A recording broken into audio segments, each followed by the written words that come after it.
What's up guys, Grace here, and we are less than 48 hours from the biggest update No Man's Sky has ever seen. The Beyond update is going to bring fundamental changes to the core gameplay, hundreds of new additions, a complete online experience, VR support and a lot more, but it looks like Sean Murray and Hello Games won't just stop at this. In fact, there's now talks about a possible Nintendo Switch port, so let's jump right in with all of the latest news and a ton more gameplay details as well.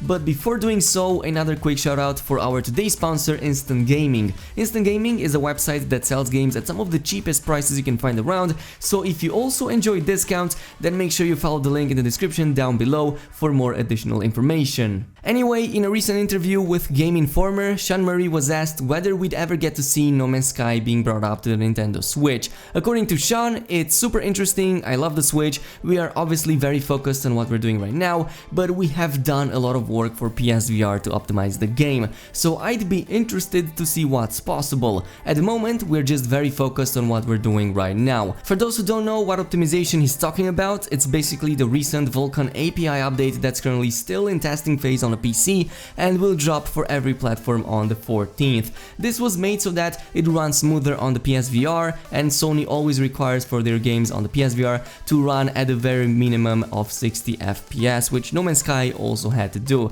So obviously now that all of the platforms have a direct performance benefit from that, this means we are one step closer to the Switch port we've all been waiting for, especially now when Sean himself is a big fan of the Switch and confirmed he'd be interested in doing that. Obviously it might not happen today or tomorrow or with a new update, but this heavily implies for a future big update like Beyond, for example, that could very well drop with a Switch port. But tell me what you think down below. Myself and a huge number of No Man's Sky players would most definitely love to see No Man's Sky on the Switch. Now, I was talking about some brand new gameplay details, and we have a bunch of gaming news outlets that got the chance to play the Beyond update quite recently, which means we will all get the chance to quench our thirst for more Beyond info. According to the article from PC Games N, there is some brand new information that I haven't seen being covered anywhere else that gives us insight into some awesome features in the upcoming update and how they will work. Without going in the same specific order that the author did in this article, one of the details that really caught my attention was how encountering random players in the vast universe of the game really works in the new update. In this case, the author began a new playthrough using his VR headset and pretty much did the intro mission, which appears to be largely unchanged, but as soon as the game loaded, and I quote, "I was flanked by a small group of fellow strandees, each with their own broken ships next to mine." According to the same article, and as Sean Murray puts it, each planet will be shared with a population of up to 32 players per shard, the number being of course for the PC users. For the consoles it's likely going to be 16. When you land on one planet, you will be brought seamlessly into a shard with available space. So it looks like these shards are basically player instances or lobbies that group up random players if they happen to be in the very same spot. Something like this has already been happening in the game, except encountering random players displays them as orbs instead of as fully rendered character models for anything above 4 players. Also, I don't believe the shard system currently exists in the game, but rather something closer to a separate server depending on the region. But Beyond seems to borrow the instancing feature present in various MMORPGs, which facilitates player meetup in places that are highly visited. So let's say you drop into one of the popular player hubs where others tend to be exploring. If you land on one of the planets, the game automatically puts you into one of these shards with up to 32 other players in total, of course you included.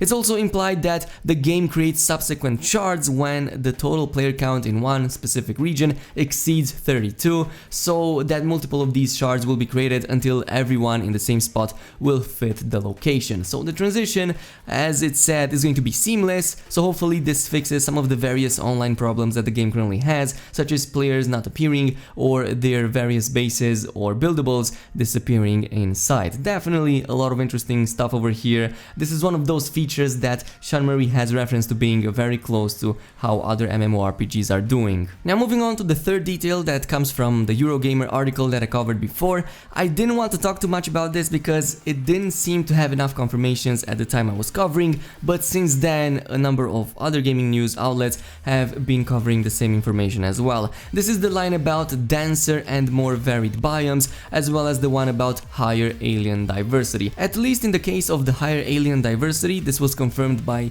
the Hello Games Twitter account, as they even mentioned cooler aliens to be on the list, so at the very least we have a confirmation for that, which I'm super excited for.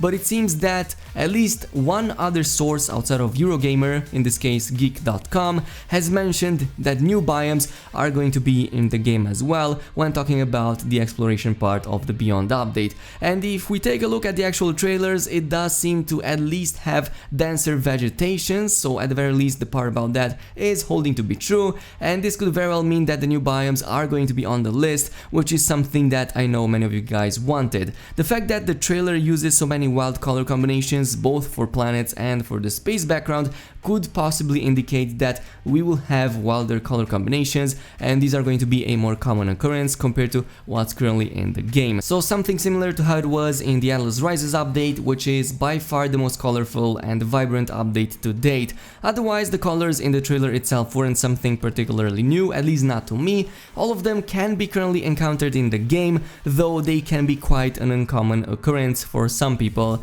It depends on what happens on the 14. Moving on to VR, this is one aspect of the game that raises so many questions, and luckily the author gives a few more explanations on how certain systems from the first or the third person actually work when you have your headset on. When talking about controls in particular, these were designed to ignore accidental pressure, as one of the developers clarifies, so you have to be quite deliberate with your actions when doing something. This was already implied, as many of the functionalities require quite a bit of interactivity. So for example, you cannot accidentally pull on your multi-tool, since the action for that is quite specific. In this case, reaching into your actual backpack and pulling out the multi-tool, but there are other examples on top of this as well.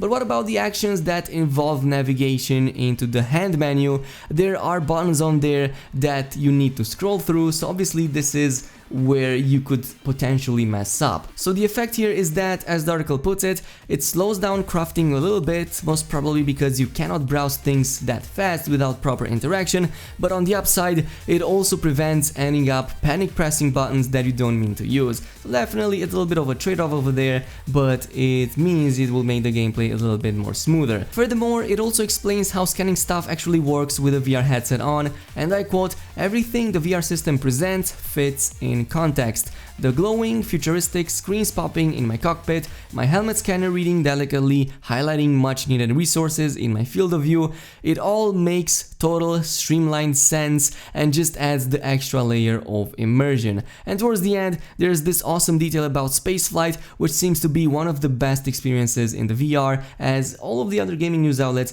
have also indicated. Flight is where VR really comes into its own. There's a satisfying near tangibility to the throttle and joystick in the reworked cockpit. The controls take a bit of care, as the joystick's pretty responsive, but you can snap your hand on the throttle for convenience and a bit of stability. Obviously, words cannot even begin to describe the experience until we see it with our own eyes, but we can take a guess knowing how these systems already work in the current version, so definitely really exciting stuff over here. I cannot wait to test my VR with the new updated version of the game. It's definitely going to be a much better experience, and I'm going to put it all on stream. We're going to stream all of this on the 14th.